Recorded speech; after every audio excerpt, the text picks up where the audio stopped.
team has gathered for this edition of The Public Square. Welcome, everyone. But today we bring up a topic, something we could never have envisioned talking about a generation ago. I'm Wayne Shepherd here with Dave Zanotti, leading the discussion along with our team, Alan C. Duncan, Melanie Elsie, Rob Walgate, and Jeff Sanders. Boy, I wish we didn't have to talk about this, Dave. Thank you, Wayne. Thank you for being our friend for all these many years and for going through some of these times of genuine travail. Yeah. And I'm very grateful to God and to the folks that support the Public Square Media Network, which began in 1989 and still is solely a listener-supported network, that we have the opportunity to do the research and to bring forward stories like this to the nation. And Wayne, something you said in last week's broadcast touched me greatly, and that's the idea that of all the things that we do and all the folks that support us and the wonderful radio stations and the phone app and being able to get these broadcasts anytime, day or night at thepublicsquare.com, there is nothing as powerful as one person telling another person where to find this information. That's right. And I thank God for every person who's ever said, you got to hear this, and told a friend. And I have a feeling that today is going to be one of those kinds of broadcasts, because today is a moment where we have one of the saddest roles to play in the arena of public policy and in this walk in the wilderness, which is to say, we saw this coming. We've been trying to warn America for years, and we've had some success and some horrific failures. And today is an example of what happens when public policy goes horribly, horribly wrong. So last week we talked about the states, and we asked the question, are governors more important than presidents? And it was a relatively theoretical conversation about how the country was constructed, and we used some really bring it to the lowest shelf. As Melanie says, bring the cookies to the lowest shelf. And we talked about the coloring book of an electoral college map. And you look at it and you see two colors, but what do you really see? And so we talked about the fact that what's happening in America is happening in the states, but that our focus is upside down. We focus on the presidency. We focus on the federal bureaucracy. Those things are all important, and they must be a part of what we do and what we think. But what is happening in the states is every bit as important, and we would contend even more important. And today we have some brutal examples of that reality. So let's get started. As folks that walk in the wilderness of public policy and have for a long time now, we know that the debate over the question of the termination of a human life, the abortion question, has been around. It's been around since Roe versus Wade and before that. And it's been debated, and the argument has gone one way and it's gone the other way, and now the argument is being carried forth in all 50 states. And as such, we can't escape this conversation.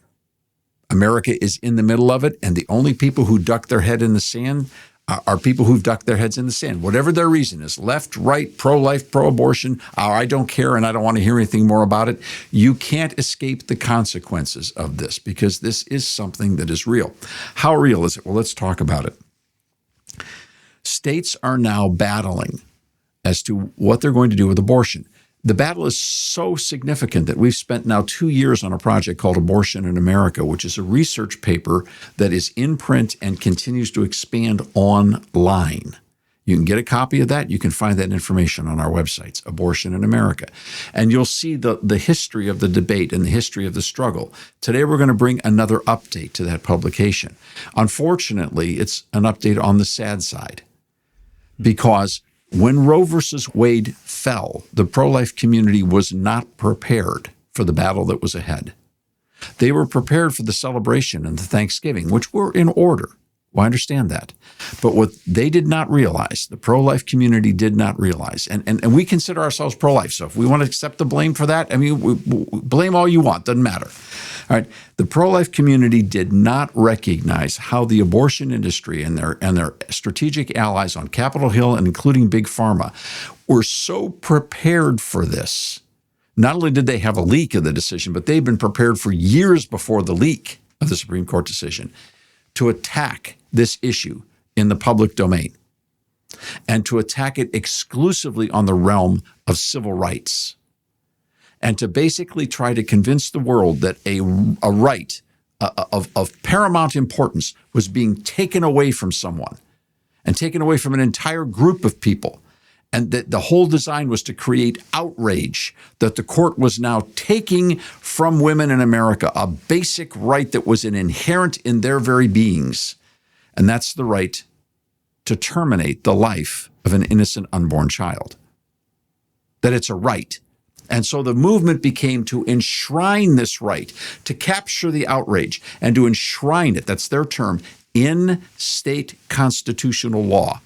And so the ballot initiatives began. Fast forward, by the time we got to 2024, last year, for those of you listening this year, all right, and for those of you listening in the future, in 2024, what ended up happening was the abortion industry had won 8 out of 8 state ballot issues, enshrining this measure.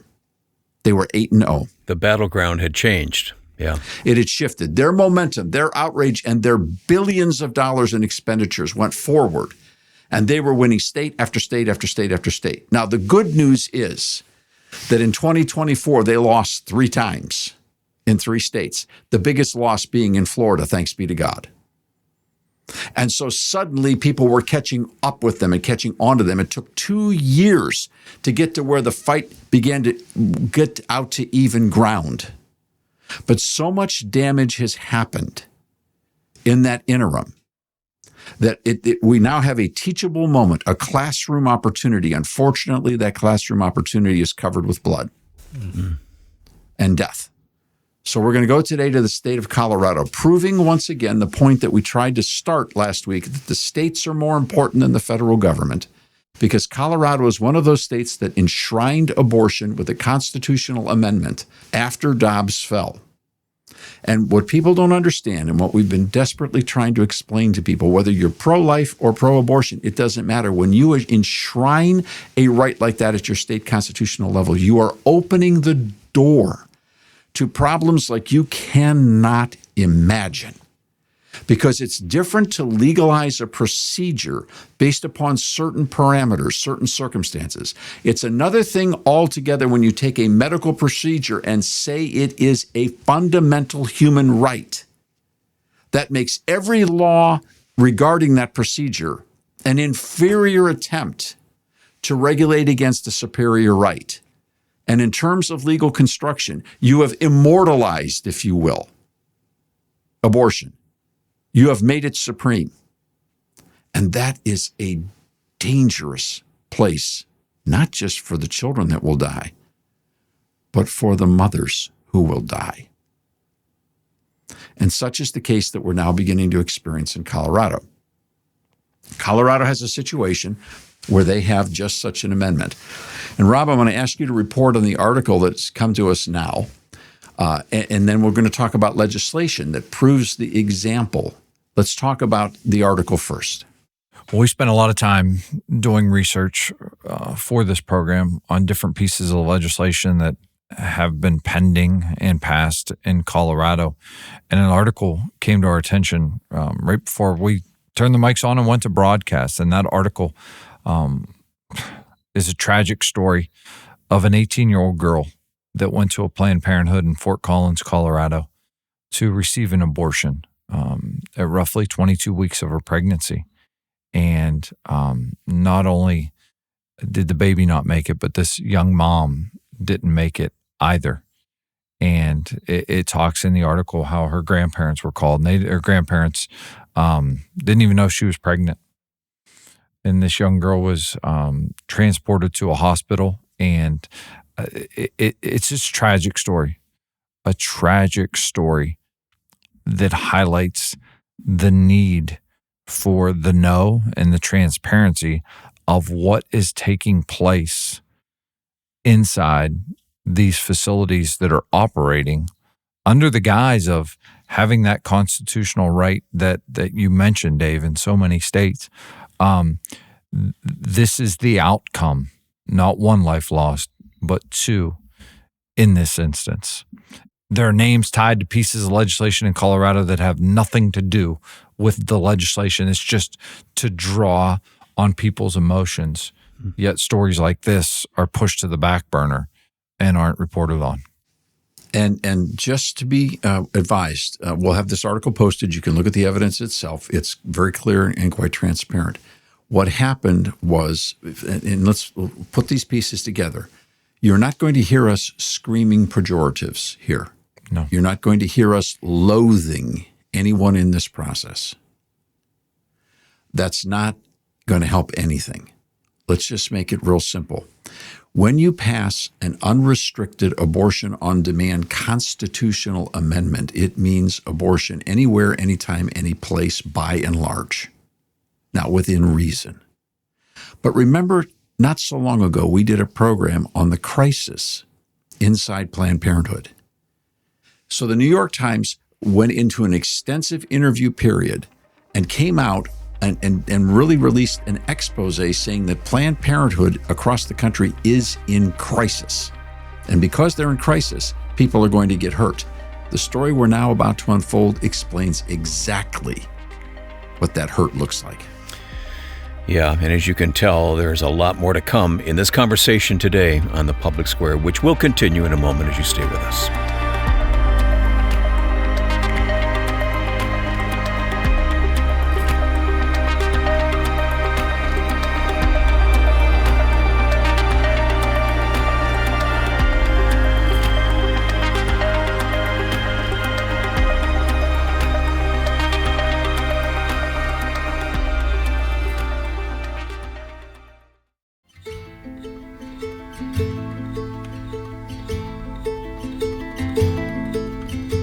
So let's pick up right where we left off today.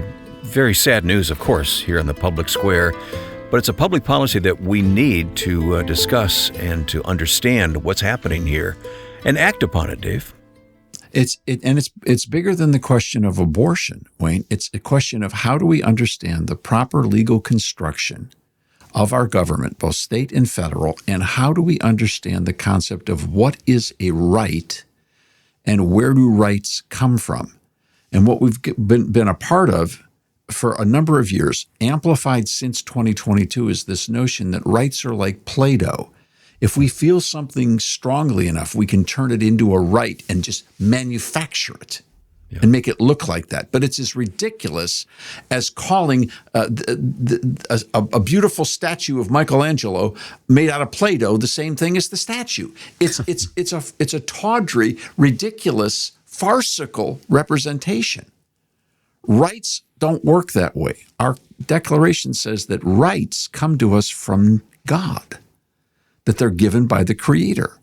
These are transcendent realities. So when we start making them up like kids in a sandbox, it doesn't work very well. And here's a perfect example. Because Colorado is in an emotional overreaction, non-thoughtful position of creating the right and enshrining the right to abortion, now you've created a zone where it's abortion on demand for any reason, and that puts the power of determining definitional reality in the hands of an industry that's dedicated to doing abortion and their allies. Now, that's kind of not very balanced. So you've got a situation where because late-term abortions are legal in Colorado, so that's the first thing. If late-term abortions were not legal in Colorado, this situation that's resulted in the death of an unborn child and the mother should not have happened, at least in Colorado. But because you've got no boundary there, because it's a right and it can't be stopped, so now you've set yourself up for a situation just like this. Dave, just to accent the point that you're making in the difference between a statute and a constitutional fundamental right that's created, Colorado passed legislation that was signed by the governor effective in 2022 that permitted late-term abortions for any reason throughout all 9 months. So they already had a statute before they changed their constitution in 2024.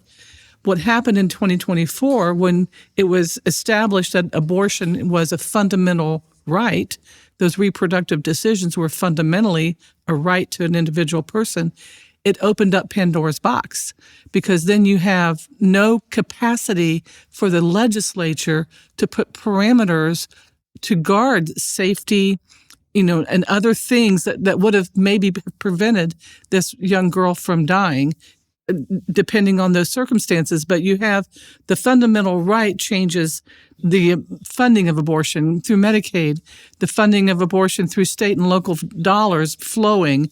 That reversed a previous constitutional language in Colorado state constitution that had been in place since the 80s. So what we've got now is a situation where the legislature works to defend the right of abortion, not to protect the rights of the citizens. Even more than that, they have to conform. The statutes that they had on the books have to be changed to conform to that concept of a fundamental right. So anything protective that they would have had in place goes away. Let's take this story, it's this tragic death, and give an example. You're now in a situation where the citizens of the state of Colorado, because the legislature is honoring and standing in conformity to the constitutional and statutory right of abortion, you now have a situation where, based on constitutional mandate, the people of Colorado must pay to provide abortions for state employees and people in Medicaid. Now, I want to stop him and that means all those Christian ministries that employ all those people that live in Colorado, all those tax-paying citizens, all the people that go to church, all the people that work in Christian schools, all the people who don't agree, whatever their stripe, whatever their faith or not, with unrestricted abortion for any reason through all 9 months of pregnancy, have to use their tax dollars to pay for unrestricted abortion for any reason through all 9 months of pregnancy if the person is on Medicaid or a state employee with their tax dollars. Now, what about their conscience? What about their rights? What about the people who oppose? Well, they're bigots, racist, bigot, homophobic, whatever. And so they're not entitled to their rights. And right? A common thread of the language that was used in Colorado's constitutional amendment is found throughout the other states that made constitutional changes, in that prevents the state and local government from denying, impeding, or discriminating against exercising that fundamental right. So that opens up so many other aspects of state policy. And now, so it's easy now to talk about Colorado, that little box state that's blue out there in the west, which used to be red always. Okay. Yeah, and the fact it has went red, Dave, is you've seen the population increase in that state over the last 25 years. And, a lot of people have looked around and said, wow, it's really went blue. It's really went liberal on many of its policies. Is it people coming from those red states that somewhat surround it? But you have seen a drastic shift to the blue. And on the issue of abortion, it housed one of the only late-term abortionists in the country. Who's now out of business. Had their residence and practice in Colorado. Now, and the reason I'm getting to this thing about, let's look at the map, and you've got Colorado, that little tiny box out there, okay? The reason we're talking about that is because the measure that was passed in 2023 in Ohio regarding abortion is more radical than the laws that are on the books right now in Colorado. And so Colorado is only the worst because it's the first. It's going to get a lot worse around the country, where these amendments have been passed in regards to making abortion an enshrined right in the Constitution.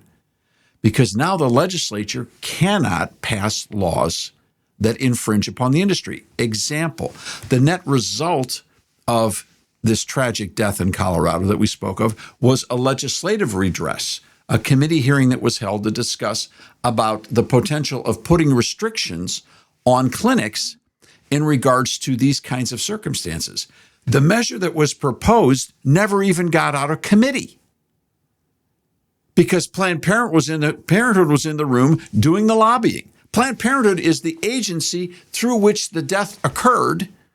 And now Planned Parenthood is saying, you're not going to pass any laws on us because the Constitution protects us. This is when we say that there are industries that write their way into a state constitution, and once they're there, you can't touch them. That's what's happening. Is that what we want in America? Do we actually want to see women dying because Planned Parenthood is such a very special place? And that's where we are. Well, abortion is such an important sacrament to the left. It's almost like their initiatory sacrament, that it doesn't matter how many women die. I mean, and these are the people who supposedly are for women's rights. It doesn't matter how many children are killed through abortion. It doesn't matter how many women die as a result of abortion. So long as the sacrament is protected, they are fine with it. Now, Jeff, I'm going to challenge what you just said. Go ahead. I'm going to challenge what you just said and say that language is too extreme. And, I'll just pretend I filled in all the rest of the blanks. Okay? Yeah. Just figure you've been appropriately attacked. Okay, that position's been attacked. I love it. All right. However, let's take a look at another measure in regards to Colorado. The idea that they've now put themselves in a position where, through law, they are eliminating the reporting on what goes on inside an abortion clinic. Mm-hmm. Yeah. Yeah, that was just signed a few weeks ago. So it's a very recent statute. It conforms with the constitutional amendment. But the reports of induced terminations of pregnancy, which would be basically induced abortions for whatever reason, those reports collected by the Department of Public Health must not be incorporated into the official records of the state's vital statistics. They will collect the information, but can't enter it into their official records. So the information that's collected, once they have their internal numbers, the registrar shall, mandatory, dispose of any reports of induced terminations of pregnancy when all statistical processing is complete. And there is to be no data sharing of the records. So these records are not public, not available, even which basically protects reproductive health care providers and patients from out-of-state investigations. Sounds like they're trying to hide something. There's no transparency. What about the doctor's name on the prescription if the woman should choose to use abortion pills? That same measure allows for the label of the prescription for mifepristone, misoprostol. Just call them the abortion pills, please. The abortion pills. All right. And the generic equivalents. Those labels, those prescription labels, at the request of the prescriber, can have the prescriber's name off the label and only have the display the name of their healthcare practice, not the name of the individual doctor. Before we go any further, we're going to take a break now, but before we go any further, Rob, the report Abortion America is still available at the website, right? Yes, Wayne, you can visit us at aproundtable.org or life.aproundtable.org and get a copy of Abortion in America. Okay, you can read it online or receive a copy that we'd be happy to send to you. Thank you. We'll get back to the conversation on the Public Square next.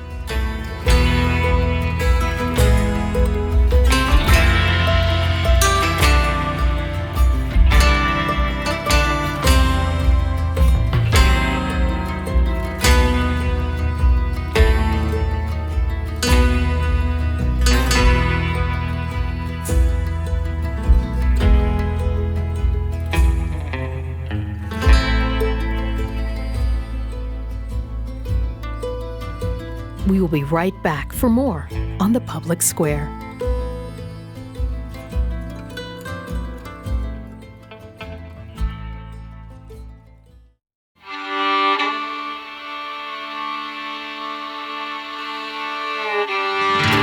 Back with you on the Public Square today to continue talking about just such a tragic topic. But again, you, as Dave said earlier, you are the voice for this program to tell others. If you think this is important, is it important enough to pass along to someone else? We hope you'll do that. Use our website, thepublicsquare.com, to listen to this program, or our smartphone app called The Public Square. Dave?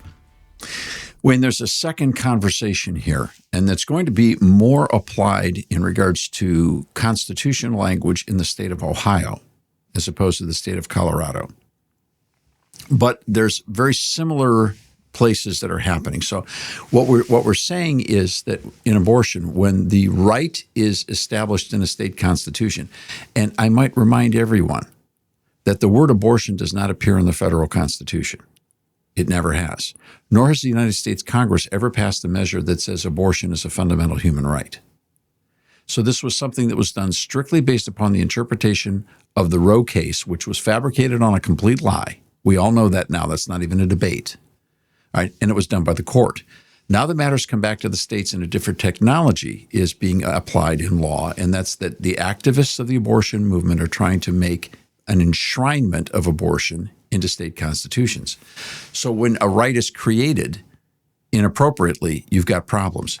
Now let's go to what's happening at the side of the federal debate that's been going on since 2003. All the way back to 2003, in a case that's known as Lawrence v. Texas, Justice Anthony Kennedy was in the process of creating what we call the Kennedy Doctrine, which assigns the word personhood to sexual practice, proclivity, or decisions. In other words, making a person's sexuality a qualification of their personhood, which then moves them into the position of being a protected class. And protected classes in American law are prohibited from being discriminated against. So using the tool of anti-discrimination, a right is elevated based upon judicial decisions. So that's the path that's running right beneath the abortion process across the states, is an attempt for the LGBTQ community to ride on this right creation enshrinement methodology. They did that in Ohio in 2023 with Issue 1, which became the constitutional amendment that in Ohio uses the term reproductive decisions as an enshrined right, without defining reproductive. Well, actually, there are 5 definitions of reproductive decisions, and they're all extraordinarily vague. So you might ask yourself, well, reproductive decisions, what's that got to do with the LGBTQ agenda? Well, it's got everything to do with LGBTQ. If a judge decides to say, well, the way that you practice your sexuality is akin to the way that you practice reproduction, therefore they're one and the same. It's just that simple. Now you've got an enshrinement of that arena. And so the question becomes, how will you protect anyone in that regard? So in other words, if we have minor children that are involved and the state law says we're not going to permit minor children to be a part of these kinds of therapies or treatments, that would become unconstitutional. The methodology is to take something that's not a right, make it a right, then you write laws around it to make it supreme and take away any choices that disagree with the outcome. Does that make sense? It does make sense. And I think you're also seeing from a federal level, there's been a lot less talk recently about trying to codify what Roe meant into federal language because they know they don't need to, as long as the constitutional language in so many of these states contains this so-called right. That's what they're banking on. And in Ohio, we saw a merging between the LGBTQ communities and the pro-abortion industry to expand the language as wide as they could. We anticipate seeing the very same thing in New York State. I would guess, Wayne, in Illinois, California, all the states where the abortion industry controls the legislative process, that the enshrinement of the right will either be done in similar path, like it's been done in Ohio. And again, there's no coincidence about this. Somebody just didn't get together and say, "Oh, I got an idea. Let's have a game on how we can write constitutional language." No, we've been in that business. We do this stuff. Well, you don't just do that. There's a strategy behind every single word that's in a constitutional amendment. And so when you use language like enshrining the right of reproductive decisions, what is that? It basically enshrines statutory language into the Constitution when, in fact, state legislatures, their job is to moderate statutes over time based on what you see how the policy plays out. So like in the New York language, what happened was they extended the civil rights protections to individuals based on gender identity and expression, no limitations, so that you could have gender transition medical treatments with no age limitations. Good Lord. Enshrined into the state constitution. That's ridiculous. And that measure's passed in New York, correct? With supermajorities. Yes. So it exists as a part of the law in the state of New York. Right. And so this is what's happening. We have the two, I don't know what term to use, let's say the two leading issues of the progressive left now being moved into constitutional authority with statutory protections in a handful of states that have gone radical left in their state legislative processes and in their governor's races. So the contention of our program that preceded this one about the states and governors being more important than presidents, here is the exact example of why. Dave, as an aside, maybe it's not an aside, just take this conversation and put it next to the comments from so many of the talking heads on the conservative side of things right after the 2024 election, thinking that the kingdom has now arrived, that because of the election of Donald Trump, and he took all 7 swing states, and so many young people are voting for Trump and all this, that, and the other kind of stuff, everything's going to go our way. The fight is not over with by a long shot. I would like to take this information and just lay it in the lap of so many of the talking heads and say, why aren't you dealing with this? This is counter to everything that you're saying. Yeah, and Jeff, rather than, and again, you do whatever you want to with the information, I'm not interested in laying it in the hands of the talking heads because they get paid to talk. Yeah. Right? And they're reading teleprompters. What I'd like to know is, can we take it to the professors in the seminaries? Can we take it to the and the theology pastors. departments? Can we take it to the National Association of Religious Broadcasters? Can we take it across the regimes of people who are attempting to stand in the gap and have cultural impact on all those websites and all those preachers? And can all those activists, and can we say, do you even have the foggiest idea how the country works, let alone how it's being worked over right now? And just to be clear, Wayne, let's start with the home of the American Policy Roundtable in the state of Ohio, when we sounded the alarm on what the terrific dangers that would be involved in this and how many people stayed silent, including vast numbers of Trump voters who said nothing. Yeah, I know you did a tremendous job there, but it got voted in. Is it too far-fetched that any of these amendments, state constitution amendments, anywhere can be repealed? Is that too far out there thinking? Great question. Great question. They're going to have to be battled. The idea of flipping one in Colorado, pretty slim because the majorities out there right now run 60-40. That's how much the electorate has changed. Not impossible. And that's the disadvantage, too, in Colorado because they have a threshold of a 55% approval to change the Constitution. So the folks who are concerned about the language can't win the battle with a simple majority. They have to go to a higher threshold. So it's not exactly a supermajority. It's something just a little bit under a supermajority, huh? But it's still higher than a simple majority. Yeah. Yeah. Right. Yeah. Unfortunately. So making the case why you don't want those kinds of measures. But when we come back, Wayne, let's ask that. Let's look at more of the question, what can we do? Okay, all right, we will on the Public Square. Hey, thank you so much for sticking with us for this very important conversation here today. Again, if you joined us late, come online and listen to the whole thing beginning to end at thepublicsquare.com or with that smartphone app.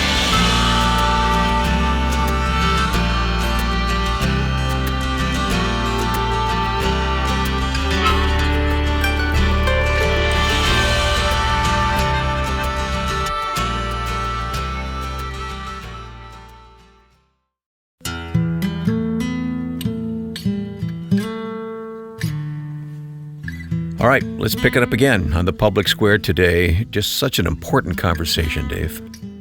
Well, let's do a recap. We've got 2 issues on the table that are the paramount issues in regards for the progressive left in the United States. The first is abortion, that it should be enshrined and therefore dictate all reality. And we're already beginning to see the evidence of things that we said would be coming right after 2022 and when we began to see this movement unfolding, things like no accountability, No more posting of data, no more doctors' notices on who prescribes the pills across state lines. Then we talked about the next piece, which is the anti-discrimination position that has been propagated through a number of United States Supreme Court decisions that now is basically feeding the fire in Colorado, which has significant anti-discrimination language, so that the potential there for the question of gender transition, which they call gender liberation, and minors, all of those questions become so protected under federal discrimination statutes that you're in a position where, in essence, parents lose complete control over what's happening to their kids. Now, Colorado's already passing certain measures about what can be said in public accommodations regards to anti-discrimination. I mean, we've got some interesting reports on that coming out in recent laws that were passed by Colorado as well, which are creepy and scary. I mean, it's getting worse. It's not getting better. Okay, so what do? Well, let's start with an idea of what we don't do. Talking to a friend who's been a friend of this organization for many, many years and has a great amount of experience in this arena. And she said to me recently, when I'm surrounded by Christians who believe that things have gotten so bad that all that's left to do is wait for Jesus to come back or just to die, that there's just nothing we can do. It's just too far gone. And I want to commend her for having the courage to report that. Yeah. And I don't condemn the people who feel that. If we're talking about emotions, this particular broadcast we're doing right now makes me sick. It's so tragic and so sad. And if I put that in perspective of looking backward, it just makes me more miserable because we've spent the last 45 years of our lives in the wilderness trying to sound the alarm. And there have been and still remain enough people in this country who disagree with this that we could change it. There's just one problem. All they do is disagree. We don't do the work to change it. But one of the things that mitigates that is an escapist mentality that thinks that eschatology is our salvation. And I was thinking about this walking today. If there would ever have been a time for Christ to come back and save the world, I think it would have been in World War II. Mm-hmm. Exactly. And I asked myself the question, and I said it out loud. I wonder how many Christians who figured this must be the end of the world, there's nothing else I can do, were conscripted by the American troops to bury the bodies at Auschwitz because they did nothing.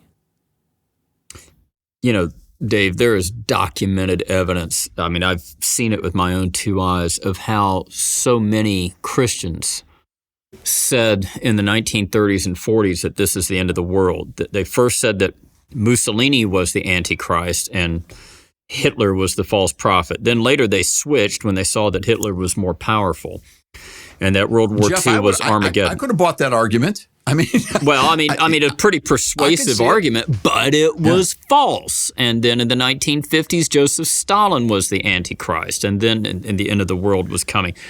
And I can go on and I can walk you through the last 150 years of apocalyptic false prophecies by one group after another, and they're always wrong 100% of the time. So let's just get busy, let's work. Well, so you could do the last 100 years. You could also do the first 200 or so years of the church itself. Yeah, exactly. Thank you. It wasn't even legal in the Roman Empire, and it was viciously persecuted. So it's the last 100 years, and it's how we started. So yes, to your point, yes, we need to get busy. And there's one passage that if I only have the opportunity to get 1 minute to answer this, it would be the words of Jesus. Occupy until I come. Mm-hmm. Yeah. So in a sense, maybe he's waiting on us to do what we need to do. I think he is. I hear people glibly saying, well, we're in the last days, and they throw up their hands like that's an excuse. Folks, we've been in the last days ever since Jesus hit the planet 2,000 years ago. If you want a verse for that, Hebrews chapter 1, verse 2. Go look it up. Hath in these last days, okay? So stop with the glib saying, well, we're in the end of time and there's nothing we can do. Get to work.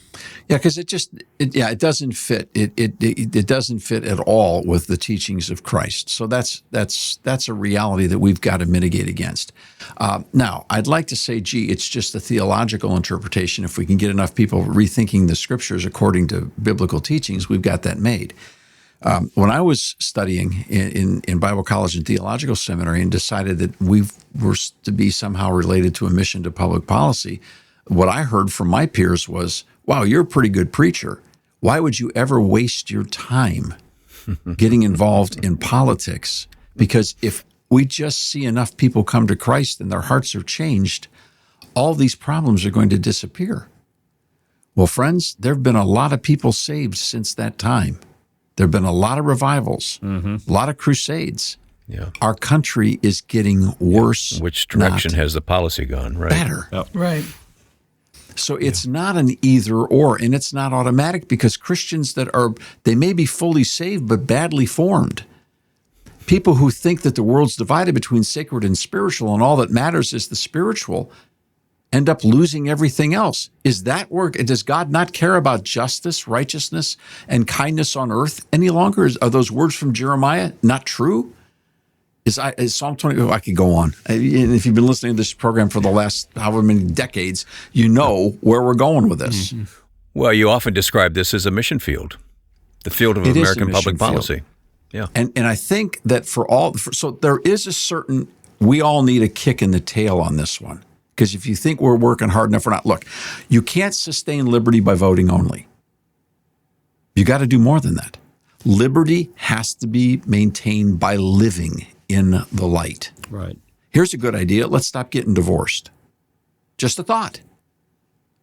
Here's an idea. Let's raise our kids in families with two parents. Another thought. Let's teach our kids the Bible at home. I have an idea. Let's try, as awkward as it is, to love each other. Let's try. Let's stand for something more than our distractions. Let's love God more than the NFL. That's a tough one. Let's take the church more seriously than professional sports. Let's give more money than we bet. Oh. Let's try walking out the faith. Not minding my neighbor's business or my neighbor's family, minding my own family.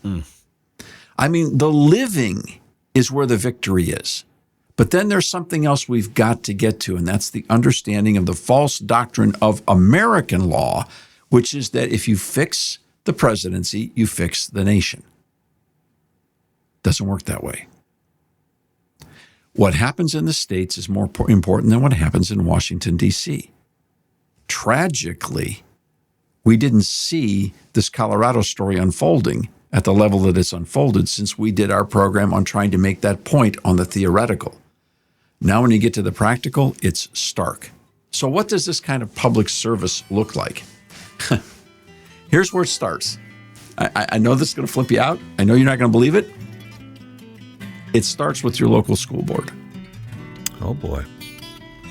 Melanie, can I get an amen? I can give you a double amen on that. Okay, all right. Let's come back to that and more when we return to the Public Square. If you have to leave us, there's always that website to catch the whole program, thepublicsquare.com.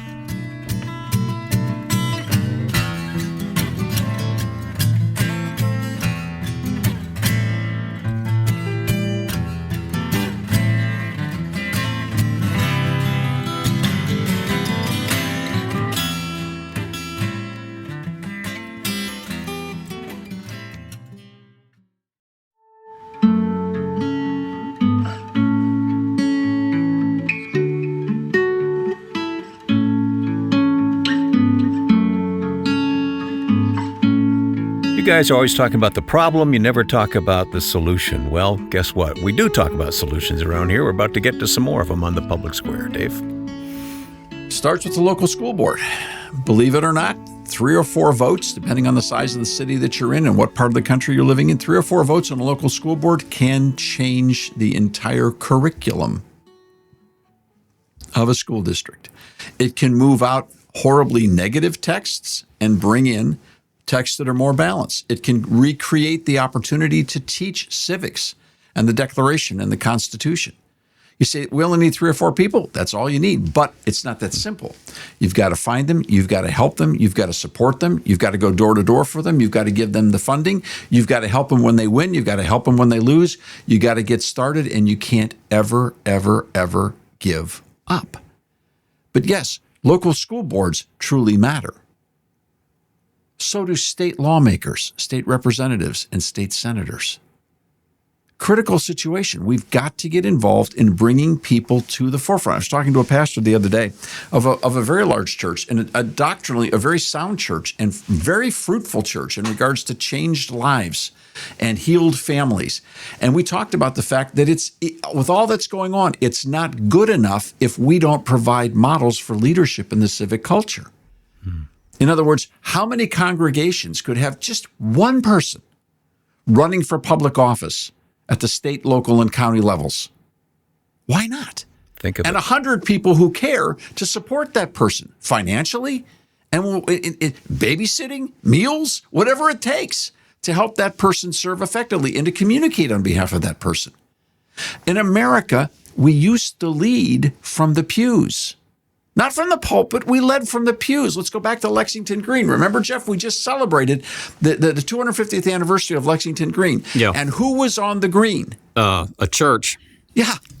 Dave, when was the last time you heard in church a pastor praying, not only praying for America, praying for our leadership in federal, state, and local government, but then just taking a minute from the pulpit and talking to the congregation saying it's important that we start raising up leadership within this congregation to be a county commissioner, to be a mayor, to be on the school board.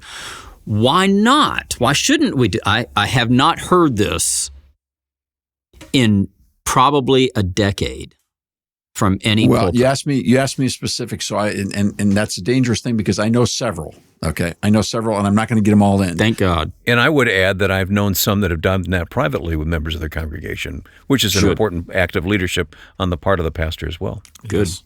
The point is the speed of the leader is the speed of the group. If the pastoral staff believes in public service, and this is something that is completely ethical and completely in accord with the way that our country started, when the founding generation, as they were growing up in education and in service, they usually had 3 options: be a farmer, be a lawyer, or be a pastor.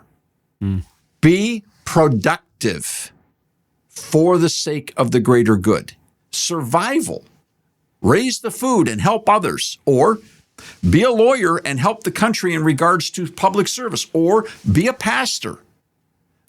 And so many of our great leaders in the founding era had the decision between pastor or public servant.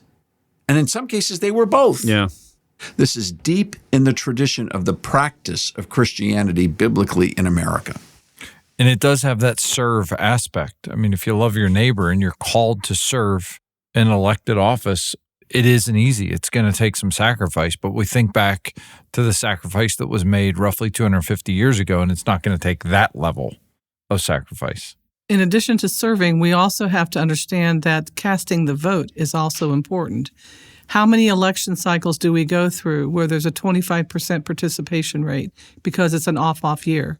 Or, if you're not paying attention to what's on the ballot every single year, these things creep in. Mm-hmm. And so, we're looking at ballot issues that were passed in off election years. There were some. Colorado's was passed in a major election, the 2024 election. But you still look at voter participation. You can't vote if you're not registered. In the Christian community, there are much higher percentages of people who are not even registered to vote, let alone registered and not exercising that franchise. Well, Wayne, you asked a question that deserves a more accurate answer than we've been providing so far, and I started it, so let me try to bring it back to your question. Okay. For example, in Ohio, this measure that passed in Ohio was reactionary. It was presented in an off election year. The turnout was exceptionally low. I believe with enough voter education, if the same measure was presented again, with the understanding that's out there in a general election where most of the people that are going to vote, that it would be very possible to take that constitutional amendment off the books and give the legislature another opportunity to construct a pro-life language in the state statutes that would be acceptable in a consensus mindset with the majority of Ohio voters. It could be done. I don't know if that same situation could happen in Colorado at this stage in the game. But eventually we will have to attack the actual vehicles on the legislation. In the process, I want to know, where are the Christian organizations that raise hundreds of millions of dollars a year in regards to court cases? Where are they going to come down on these two issues? Are those organizations going to mobilize to protect us in the realm of anti-discrimination and the LGBTQ agenda? Are they going to be there now to take on the cases of the survivors of this woman who passed away in Colorado? Where will the Christian legal community come down on this? Will they hide, or will they move forward into these arenas? And I'm not condemning any of them. I'm just simply laying the challenge out. We have to understand that the battle over our Constitution is more than just religious liberty in words that are spoken or prayers that are prayed.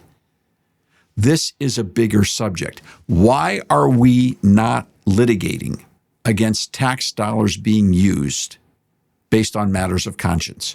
Why are we not running campaigns to defeat every school levy that is happening in states that are using the LGBTQ trans liberation agenda in the classroom, starting at kindergarten? Why should there ever be another school levy that passes in the United States of America if corrupting young children is a part of the agenda? And if people who believed differently stood up, those changes could happen very, very quickly.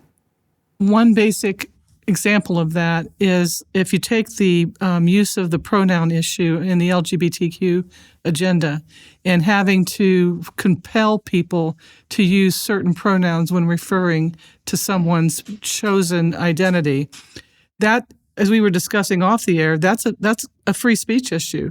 The First Amendment not only guarantees that you can say what you want to say, but it also protects you from being compelled what you have a religious conviction of not wanting to say.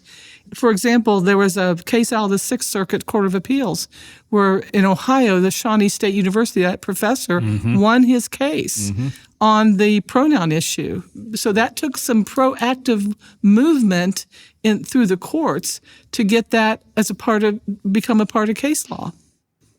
And for those organizations that are already running track records of these cases, thank you. And people, we need to support them. All right. What I'm saying is, we're not even near close to enough. We've got to have more. Right. Amen. So it's a combination of all those things, which kind of defines the definition of occupy until I come. Not every generation in America has had the same challenges we have. There was a time not so long ago after Pearl Harbor when the challenge was to get on a bus, go sign up, and learn how to use a gun. That's not where we are today. Our challenge is right here in the arena of law and liberty. Yeah. The requirement is no less. It's far more insidious. We're going to have to leave it there for this week on the Public Square. Very important conversation today. If you joined us late, please go online and listen to the whole program. For the team, I'm Wayne Shepard. Thanks for listening to the Public Square.